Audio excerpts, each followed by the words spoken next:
अगर direct benefit transfer सीधे सीधे कंज्यूमर्स के खातों में किया जाए तो 200 यूनिट नहीं 500 यूनिट हर एक कंज्यूमर को फ्री बिजली दिल्ली के अंदर मिल सकती है। इतना पैसा इसके अंदर है। तो हम सब्सिडी हटाने की बात नहीं कर रहे, हम ये कह रहे हैं कि अगर ये सब्सिडी सीधे लोगों के खातों में डाली जाए तो 200 यूनिट फ्री नहीं 500 यूनिट फ्री दिल्ली के अंदर मिलेगी। और ये अभी आगे मैं बताऊंगा कि कैसे मैं इस फिगर पे पहुंचा हूं। 19 फरवरी 2018 को डीआरसी ने भी चिट्ठी लिख करके दिल्ली सरकार को ये कहा है, और इसकी भी कॉपी मैंने इसके अंदर लगाई है, और ये फिगर नंबर 16 में है, पेज नंबर 10 में, जिसमें डीआरसी ने लिखा है ये ऑडिट करे बगैर ये पैसा दिया गया है, अभी तक के ऑडिट नहीं हुआ है। अगर ये भ्रष्टाचार नहीं है तो क्या? इन कंपनीज के अंदर डायरेक्टर दिल्ली सरकार का कौन बना है? आम आदमी पार्टी सरकार ने डायरेक्टर बनाया है अपनी ही पार्टी के ट्रेजरर एनडी गुप्ता के बेटे नवीन गुप्ता को बीएसईएस का ट्रेजरर बनाया है। अगर यह कॉन्फ्लिक्ट ऑफ इंटरेस्ट नहीं है, अगर यह हितों का टकराव नहीं है तो क्या है? पार्टी अपने ट्रेजरर के बेटे को प्राइवेट कंपनीज के अंदर प्राइवेट डिस्कॉम जिसको 14,771 करोड़ रुपया जिसको अनऑडिटेड देती है, उसी के अंदर डायरेक्टर अपने ट्रेजरर के बेटे को बनाती है। तो ये कॉन्फ्लिक्ट ऑफ इंटरेस्ट नहीं है तो क्या है? अब जो है इन्होंने बहुत मिस्टीरियस तरीके से इन्होंने वॉलंटरी सब्सिडी स्कीम कर दी। आप सबको फोन आ रहे होंगे, मैसेजेस आ रहे होंगे कि आप कोई जो सब्सिडी लेना चाहें वो दबाएं। सब्सिडी लेने के लिए वॉलंटरी स्कीम क्या जरूरत पड़ गई एकदम से? कभी आपने सोचा कि सब्सिडी लेने के लिए वॉलंटरी क्या जरूरत पड़ गई? भाई जो ज्यादा इस्तेमाल करता है, पैसे वाले लोग हैं, उनको तो जरूरत नहीं है, लेकिन जो गरीब लोग हैं जिसको सब्सिडी मिलती है और मिलनी भी चाहिए, कोई ऐसा व्यक्ति गरीब व्यक्ति नहीं होगा जिसको सब्सिडी मिलती है जिसने उसके अंदर उसने रजिस्टर नहीं कराया। कोई ऐसा व्यक्ति नहीं हो सकता। मैंने बहुत लोगों से पूछा, अपने वर्कर से और बहुत लोगों से पूछा, कोई ऐसा नहीं।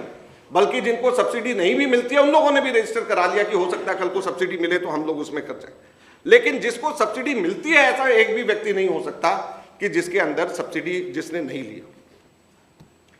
अब बड़ा महत्वपूर्ण प्रश्न उठता है। 58 लाख लोग दिल्ली में डोमेस्टिक कंज्यूमर्स हैं। सिसोदिया जी ने बजट में और आम आदमी पार्टी ने हर जगह के ऊपर ये बोलते थे कि दिल्ली में 90% लोगों को हम दिल्ली के अंदर हम फ्री बिजली दे रहे हैं। 90% उन्होंने बजट के अंदर अपने बकायदा फिगर 90% दिए हैं। तो 90% के हिसाब से 58 लाख डोमेस्टिक कंज्यूमर्स हैं, इसके 90% लगभग 53 लाख बनता है। तो जब लोगों से पूछा जा रहा है तो 53 लाख लोगों को तो बोलना चाहिए। जब 90% लोगों को मिल रहा है तो 53 लाख लोगों को तो रजिस्टर करना चाहिए, क्योंकि कोई ऐसा व्यक्ति जिसका आता हो वो रजिस्टर ना करे ऐसा संभव नहीं है। फालतू कर सकते हैं बहुत लोग की, हो सकता है कम हो जाए, लेकिन जो इसका इस्तेमाल करता है वो रजिस्टर ना हो ये संभव ही नहीं। अब जो है आम आदमी पार्टी ने क्लेम किया कि 90% को मिलता है। वॉलंटरी सब्सिडी स्कीम में सिर्फ 37 लाख लोग रजिस्टर हुए हैं।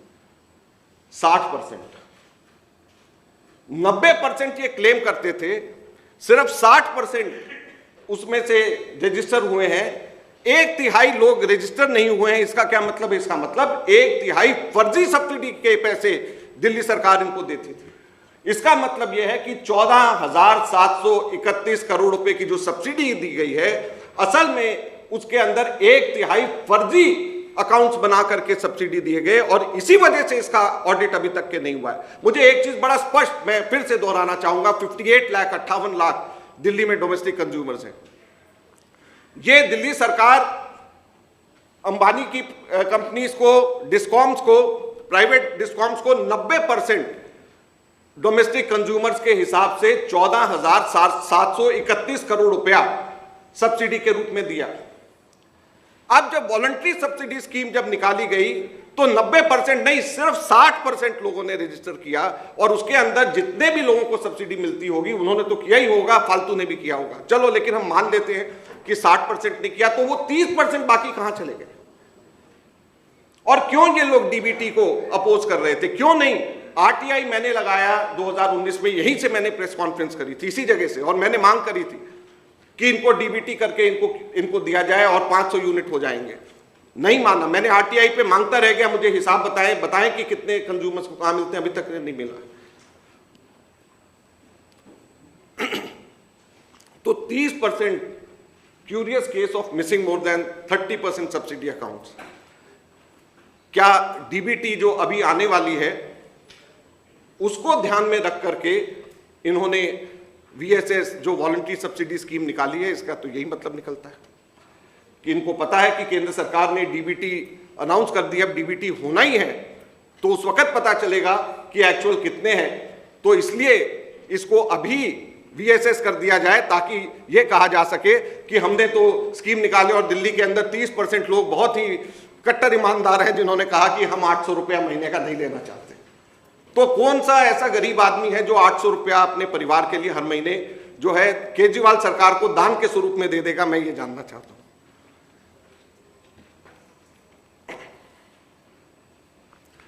अब इतना बड़ा डिफरेंस इंडस्ट्री और कंज्यूमर और दूसरी कैटेगरी में आ गया है और इतनी सब्सिडी डोमेस्टिक में दे रहे हैं, तो उसमें अनऑडिटेड और बगैर चेक करी प्राइवेट कंपनीज ने क्या करना शुरू कर दिया है, उन्होंने टोटल कंज्यूमर कैटेगरी की यूजेज में ही चेंज कर दिया।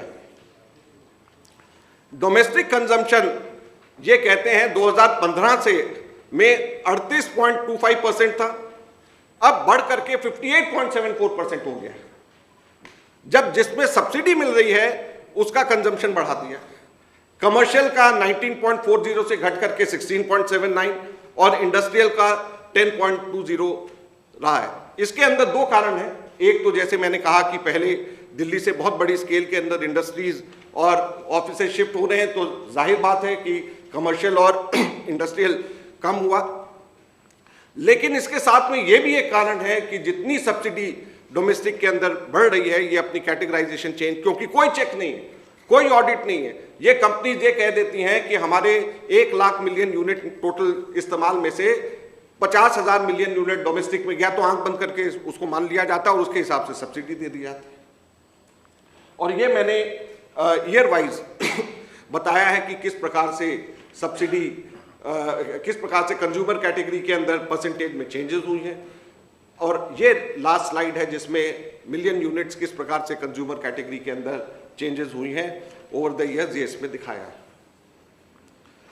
तो ये केजरीवाल साहब की बिजली मॉडल है जिसने बेरोजगारी को जन्म दिया दिल्ली में, जिसने दिल्ली के अंदर व्यापक भ्रष्टाचार, बड़ा स्पष्ट जो है बिजली की सब्सिडी के अंदर 30% मिसिंग, गायब जो बेनिफिशियरीज हैं उनका केस है। और मैं भारत सरकार से, हम लोग कांग्रेस पार्टी ये मांग करती है, इस पे सीबीआई की जांच कराई जाए कि वो 30% कहां गए जिनकी सब्सिडी इन लोगों ने लिया है, जिसके नाम पे सब्सिडी ली गई है, जब केवल 60% लोग ही अगर रजिस्टर अभी हुए हैं। और ये कहते थे कि 90% दिल्ली के अंदर खुद मनीष सिसोदिया का बजट के ऊपर भाषण था कि 90% लोगों को हम सब्सिडी देते हैं। 90% को सब्सिडी आप देते हो, अब जब रजिस्ट्रेशन की बात आई तो केवल 60% लोगों ने कराया। तो ये हिंदुस्तान के अंदर इतना बड़ा स्कैम इन लोगों ने प्राइवेट कंपनीज को अनऑडिटेड पैसे देते हुआ किया, इससे बड़ा भ्रष्टाचार का कोई इवेंट नहीं हो सकता है। बहुत बहुत धन्यवाद।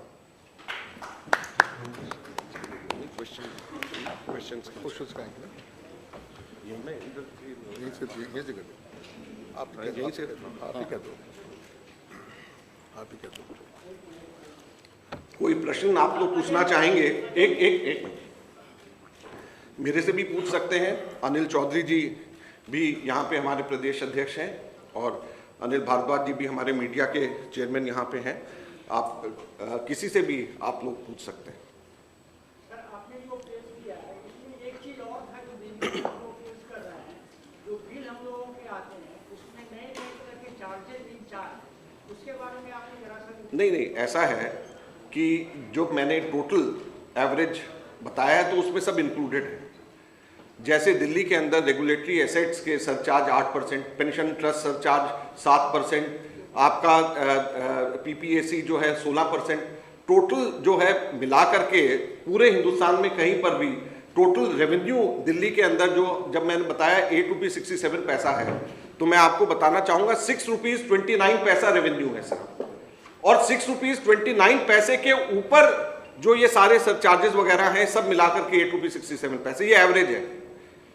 तो इतना बड़ा जो है कहीं पर भी पूरे हिंदुस्तान, मैंने पूरा PFC की रिपोर्ट स्टडी करी है, कहीं पर भी इस तरीके से इतने सरचार्ज लगा करके नहीं करे जाते।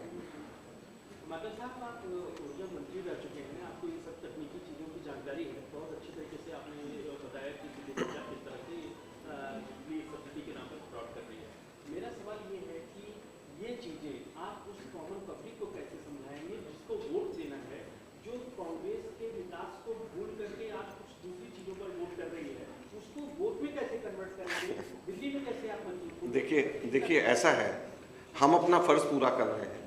यहाँ पे पावर पॉइंट प्रेजेंटेशन, बुकलेट और कई रात जो है वो कहते हैं ना मिडनाइट ऑयल बर्न करना, कितनी सारी किताबें हम लोगों ने खंगाली होंगी, कितने रिसर्च पे लोग लगे होंगे, जब जाकर के सारी चीज़ें आई हैं।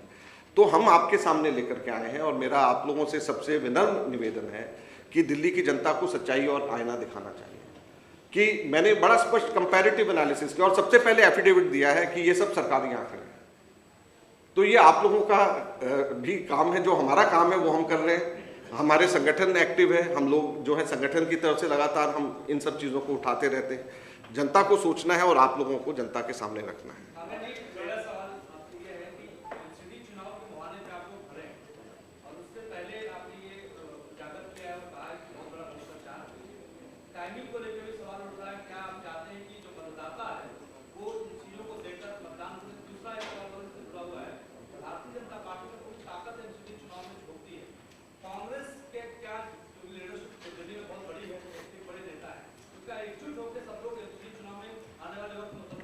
ये हम सब लोग एकजुट हैं। यहाँ पर हमारे जितने भी PCC के पदाधिकारी और AICC के पदाधिकारी जो ऑफिस बेरर्स हैं, हम सब लोग यहाँ पर एकजुटता के साथ में हैं। और साथ साथ में जो है, ये आपने एक इम्पॉर्टेंट क्वेश्चन पूछा, उसका भी मैं आंसर देना चाहूँगा। अभी दूसरी स्टेट में भी चुनाव हो रहे हैं, गुजरात में भी हो रहा है, और इसी फ्रॉड बिजली मॉडल को ये गुजरात में बेच रहे हैं। तो मैं यहां पर सिर्फ जो है दिल्ली की जनता नहीं, मैं गुजरात की जनता से भी बोलना चाहता हूं कि अगर आप लोग वहां पे सारी इंडस्ट्रीज बंद करना चाहते हैं, वहां पर सारे के सारे कमर्शियल ऑफिसेज शिफ्ट करना चाहते हैं, अगर वहां पर बेरोजगारी बढ़ाना चाहते हैं, तो अगर बिजली के रेट वहां पे बढ़ाना चाहते हैं, भ्रष्टाचार करवाना चाहते हैं, तो केजरीवाल को बेशक बुला लें। केजरीवाल का मतलब बिजली में भ्रष्टाचार और बेरोजगार, 3 B, बिजली, बेरोजगार, भ्रष्टाचार, ये तीनों की तीनों चीजें, 3 B अगर गुजरात में लेकर के आना चाहते हैं तो बेशक उसको आंख बंद करके समझ लें। केजरीवाल बार-बार ये कहते हैं कि मुफ्त बिजली, मुफ्त पानी, इसका फॉर्मूला मेरे पास है और मैं ही सब जगह ले जाता हूं और ये फॉर्मूला लेकर के मैं, ये फॉर्मूला बताया 1,38,000 लोगों की नौकरियां चली गई। ये फॉर्मूला बताया कि 11.93% मैन्युफैक्चरिंग सेक्टर में ग्रोथ रेट से घट करके 0.75% मैन्युफैक्चरिंग रेट की ग्रोथ रह गई। ये फॉर्मूला बताया जिसके अंदर 30% फर्जी सब्सिडी लोगों को दिए गए, जो अब खुद उनके अपने VSS से एक्सपोज हो गए। तो ये फॉर्मूला अगर दूसरी जगह के ऊपर लेकर के जाना चाहते तो हमारे देश को भगवान बचाए इस केजरीवाल से। हैं बिल्कुल चल रही है। ये बुकलेट जो हमने अभी बनाया है, ये फ्रेश आंकड़े हैं, इनको हम गुजरात में ले जाकर के लोगों के सामने रखेंगे। सर, आप हमेशा प्रेस कॉन्फ्रेंस को बहुत मेहनत तो करते हैं, यहाँ पे भी आप लेके आए, क्या जनता तक ये पहुँचाएंगे आप कैसे और कैसे? ANI से सबसे पहले निवेदन है सहयोग चाहते हैं कि आप जो है इसमें से थोड़ी जितनी मेहनत हमने करी है उसका अगर 1% भी आप करें तो आपके बिजली के बिल भी फ्री होगा।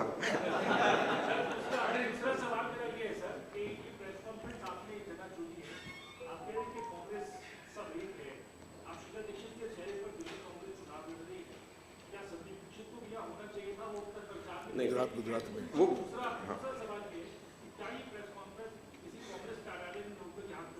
आपने दूसरे प्रश्न का बड़ा पहले आंसर देता हूं। 2017 में जब मैं प्रदेश कांग्रेस अध्यक्ष था तो एक ऊपर डिप्टी स्पीकर हॉल में और एक यहाँ पे 2 प्रेस कॉन्फ्रेंसेज मैंने करी थी यहाँ पे। 2019 में बिजली के ऊपर जब मैंने प्रेस कॉन्फ्रेंस करी थी तब भी मैंने यहाँ पर प्रेस कॉन्फ्रेंस इसी जगह पे करी थी। इवेंट है ये, आप सबके सब लोगों को अब जो है, मैं जब तक इवेंट नहीं क्रिएट करोगे आप लोगों को सीरियसली नहीं लेते। हमारे आपको लगता है कि ये रोज की एक प्रेस कॉन्फ्रेंस है, जैसे दूसरी प्रेस कॉन्फ्रेंस है वैसी है। दूसरा, मैं अगर पीसीसी में करता तो एआईसीसी कवर करने वाले पत्रकार नहीं आते, मैं एआईसीसी में करता तो पीसीसी कवर करने वाले पत्रकार नहीं आते। और मैं चाहता हूं, मैं खुद जो है एआईसीसी का ऑफिस में, मैं चाहता हूं कि आप भी आए एआईसीसी कवर करने वाले पत्रकार और दिल्ली के पत्रकार भी कवर करने आए, तो मेरे पास में बताइए कि रास्ता क्या है इसके अलावा। तो जो है ये जो है ये आप सब लोगों को एक साथ में, अब जब मैं एआईसीसी में हम प्रेस कॉन्फ्रेंस करते हैं तो दिल्ली के पेजेस शून्य रह जाते हैं। अब कहना नहीं चाहिए टर्फ वॉर है कि भी जो है वो आपके जो लोग ब्यूरो वाले होते हैं उनकी जगह कम होती है, ब्यूरो वाले जब फाइल करते हैं तो दिल्ली वाले नहीं करते, और जब दिल्ली वाले करते हैं तो ब्यूरो वालों के उसमें नहीं होता है। तो इसलिए मैंने यहाँ पे किया, और पहली बार नहीं किया। जब जब मुझे अच्छी कवरेज चाहिए होती है, महत्वपूर्ण जब चाहिए होता है, मैं यहाँ पे करता हूँ, मेरे को सफलता मिलती है। उम्मीद है कि इस बार भी मिलेगी। संदीप जी जो है गुजरात में लगे हुए हैं, और संदीप जी से मैं लगातार टच में हूँ, और मैं आज आपको बगैर संदीप जी से पूछे हुए मैं कह रहा हूँ, और आप उनसे पूछ लीजिएगा। हम लोगों ने तय किया है कि हम लोग जॉइंट प्रेस कॉन्फ्रेंसेस भी आगे आने वाले टाइम में करेंगे। सर 3 बिंदु है जो आपने कहा कि औद्योगिक और व्यावसायिक बिजली का रेट जो महंगा है, इसकी वजह से बेरोजगारी बढ़ी है, तो ये तो आप इसको पलट करिए, इसको आप कैसे उठाएंगे, ये चीज है। दूसरा ये है कि आप कह रहे हैं कि 20% हमारे प्रदेश अध्यक्ष यहाँ पे हमारे बीच में हैं, तो औपचारिक तौर पे कंप्लेंट करना और जो हमारे इतने ही पैसे कि हम 500 यूनिट, हम फालतू पैसा नहीं खर्च करेंगे, इसको देने का तरीका चेंज होते ही 500 यूनिट फ्री हो जाएगा। तो मैं इनसे अनुरोध करूंगा प्रदेश अध्यक्ष जी से कि हमको सीबीआई की मांग करनी चाहिए, और औपचारिक तरीके से मैं ये उम्मीद करता हूँ, और मुझे पूरा यकीन है कि हम लोग इस चीज़ को करेंगे।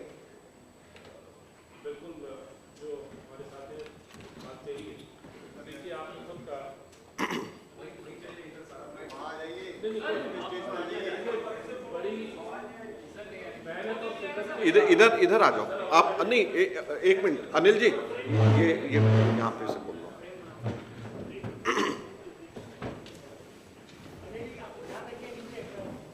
हाँ, मैं तो पता है। नमस्कार साथियों, मैं नीचे नहीं गिरूंगा। मेरे साथी ने एक जो प्रश्न पूछा है इसमें कोई संदेह नहीं है, न शक है।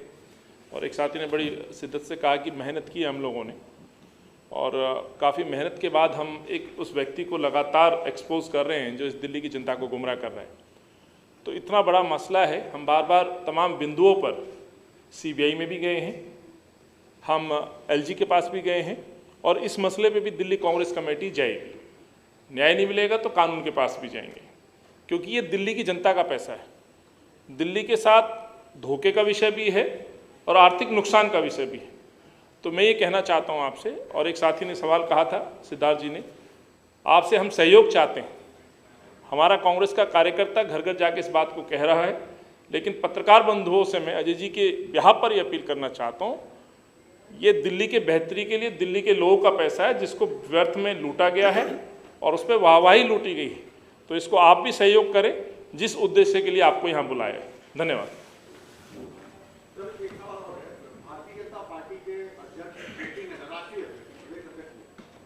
राजनाथ सिंह, अमित शाह भी, ये जो राष्ट्रीय स्तर के नेता है वो एमसीडी के चुनाव में लगातार प्रचार प्रसार कर रहे हैं। क्या कांग्रेस पार्टी के राष्ट्रीय स्तर के नेता गांधी परिवार, राहुल गांधी या प्रियंका गांधी भी प्रचार करेंगे? देखिए, अभी तो राहुल जी भारत जोड़ो यात्रा में है, तो मुझे नहीं लगता कि एक मिनट, कॉरपोरेशन के इलेक्शंस के अंदर साधारणतः इवन पिछली बार भी हम लोगों ने इलेक्शंस के दौरान राहुल जी को नहीं हम लोगों ने इन्वॉल्व किया था।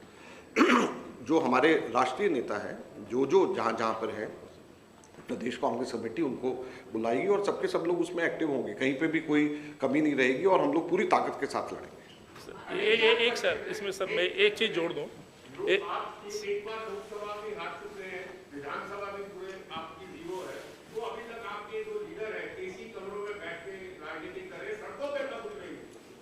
सर इसका मैं एक सेकंड जो मेरे साथी ने कहा, स्वाभाविक है कि इलेक्शन आयोग की औपचारिकता है, स्टार कैंपेनर्स की लिस्ट देनी होती है। आपने जिक्र किया जेपी नड्डा जी और तमाम उन लोगों का। साथियों 15 साल से भाजपा एमसीडी में, ये चुनाव एमसीडी का है, निकाय नगर निगम का चुनाव है। सवाल ये उठता है कि 15 मेयर भाजपा ने दिए हैं, 8 साल अरविंद के पास ये दिल्ली है, ये शहर प्रदूषण को झेल रहा है। ये एमसीडी के जो बड़े बड़े कूड़े के जो कुतुब मीनार, जी मेरी टिप्पणी नहीं है, कोर्ट की टिप्पणी है, ये किसकी देन है?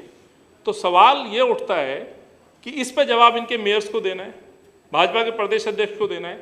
हमारे नेता इस मंच पे भी हैं जिन्होंने दिल्ली को संवारा, दिल्ली को चमकाया। अजय माकन जी यहाँ हैं, शीर्ष नेतृत्व यहाँ हैं, कुछ साथी फील्ड में हैं, मंत्री, हमारे एक्स एमएलए, एक्स पार्षद, एक्स मेयर घर घर जाके कैंपेन कर रहे हैं। और मुझे लगता है नगर निगम के लिए कांग्रेस पार्टी के जो दिल्ली का नेतृत्व है वो सक्षम है दिल्ली के विषय पर सवाल पूछने के लिए और चुनाव लड़ाने के लिए।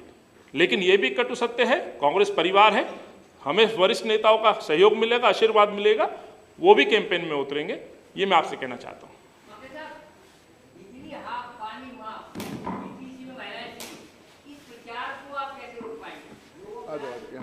ये आपके सामने हमने सारी बातें रखी हैं। जो बिजली हाफ कहते थे 6 रुपये 22 पैसे से 8 रुपये 70 पैसे हो गई है। और बेरोजगारी उसकी वजह से कितनी बेरोजगारी हुई है। और सब्सिडी भी जो दी है उसमें 1/3 साफ कर गए। तो जो है सफाई अगर किसी की हुई है तो 1/3 सब्सिडी, जो 14,731 करोड़ की 1/3 सब्सिडी साफ कर गए। तो ये सारी चीज़ें हमने आपके सामने रखी हैं। मैं समझता हूं, मैं उम्मीद करता हूं कि आप लोग जनता के बीच में इसको लेकर के इसके बाद बिल्कुल बिल्कुल बिल्कुल हम यही तो कह रहे हैं कि इतने ही पैसे में, जैसे अगर 1/3 लोगों को अब नहीं मिल रहा है तो अगर आप इसको 500 यूनिट तक कर देंगे तो अपने आप हो जाएगा, इतने ही पैसे में हो जाएगा। बिल्कुल हम वायदा करते हैं ना, यही तो हम कह रहे हैं। सर केजरीवाल जी कहते हैं मैं सड़क बहुत अच्छी बना एमसीडी में सड़क नहीं आती, दिल्ली सरकार पीडब्ल्यूडी, हाँ, तो ये सब दिल्ली सरकार ने नहीं बनाया तो एमसीडी कैसे बना देगी? तो भाई ये सारी चीजें तो आप लोगों को मुझे लगता है ये बिजली वाला इशू है, रिपोर्टर्स आप लोगों को उनसे प्रेस कॉन्फ्रेंस में पूछना चाहिए, हमसे क्यों पूछ रहे हैं? लाइव उसमें बता देते।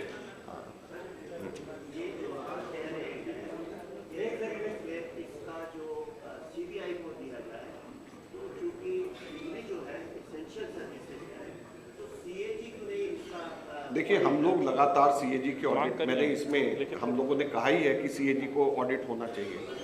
सीएजी ऑडिट के ऊपर कोर्ट से स्टे लगा हुआ है, तो उसमें कोर्ट भी उसमें इन्वॉल्व होती है, हमें मालूम है इस चीज़ का। लेकिन सीबीआई इंक्वायरी पे कहीं पे कोई बंदिश नहीं है। धन्यवाद। आप सब लोगों से अनुरोध है, लंच की व्यवस्था है, लंच है, वो राजस्थान की बात राजस्थान में।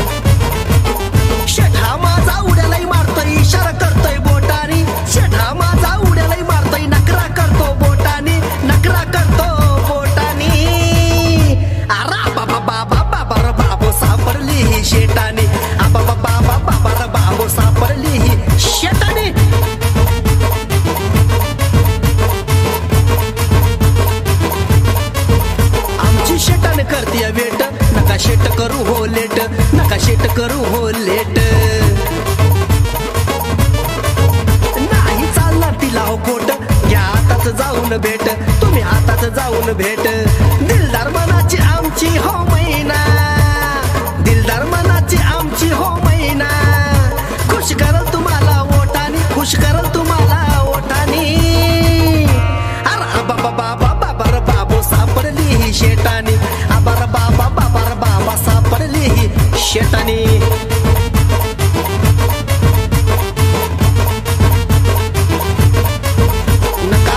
मार्केट जाम शेटानी पलटून टाकती या गेम, शेटानी पलटून टाकती या गेम। नका लावू हिचा दाम, भल्या भल्यान येतोय घाम, भल्या भल्यान येतोय घाम। नादाला कोणी लागलाच नाही, नादाला कोणी लागणार नाही, नाही विकली जाणार नोटानी, नाही विकली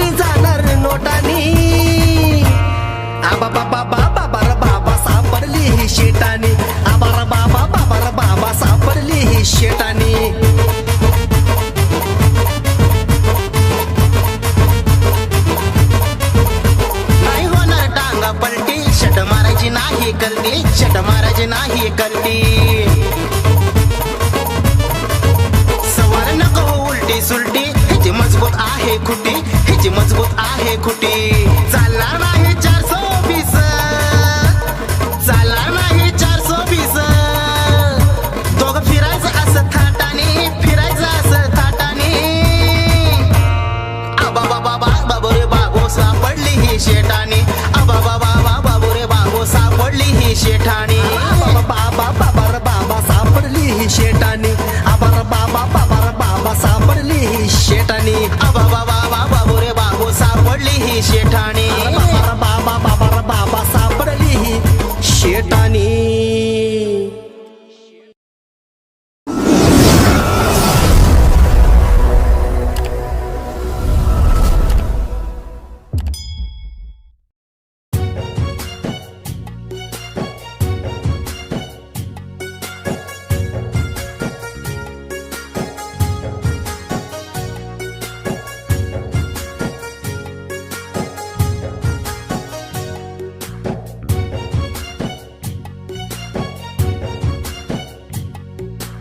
आसमंद प्रीतीचा गारवा मग दुंद या मनास वाटे हवा संग तुझ्या सावरताना जीव अडखडला कसा प्रिय सांगना ऐकून घे जरा किती सावरू मी हळव्या मना प्रिय सांगना ऐकून घे जरा किती सावरू मी हळव्या मना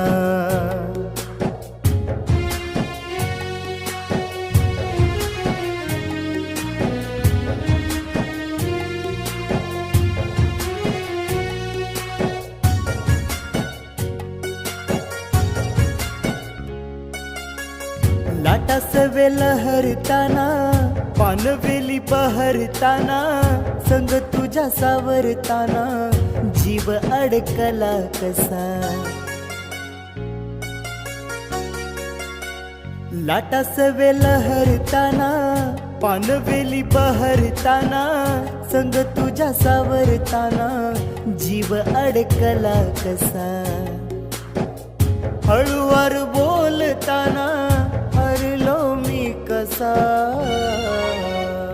प्रिय सांगना ऐकून घे जरा किती सावरू मी हळव्या मना प्रिय सांगना ऐकून घे जरा किती सावरू मी हळव्या मना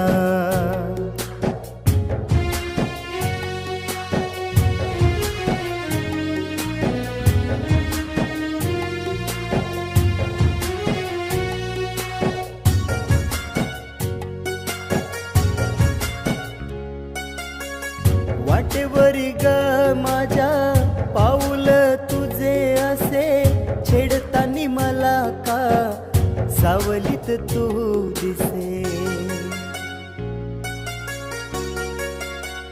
वाटेवरी ग माझ्या पाऊल तुझे असे छेडतानी मला का सावलीत तू दिसे हळूवार बोलताना हरलो मी कसा प्रिय सांगना ऐकून घे जरा किती सावरू मी हळव्या मना प्रिय सांगना ऐकून घे जरा किती सावरू मी हळव्या मना